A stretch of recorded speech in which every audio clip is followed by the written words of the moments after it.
বসে আমি হোয়াইট রন যে মানুষ দেখে সেই হোয়াইট রন আমি দেখি মোবাইল মোবাইল ওখানে দিল আমার দরকার কি আছে আমি তো দেখি আমি তো দেখাতে যাই আমার কথা হচ্ছে আমি দেখতে গেছি আমাকে মোবাইল দিত কাকে জিজ্ঞেস করছেন?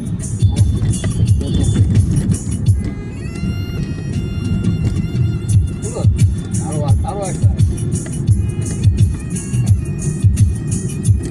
তাতে এই প্রমাণ হয় না যে মোবাইলের প্রয়োজনীয়তা নেই। তো বলিনি আমি তো একবার বলিনি প্রয়োজন আছে ব্যক্তির একটা বয়স হচ্ছে মানুষের প্রয়োজন আছে আমার প্রয়োজন নেই তার কারণ হচ্ছে আমার জেনে আমি মনে রাখতে পারি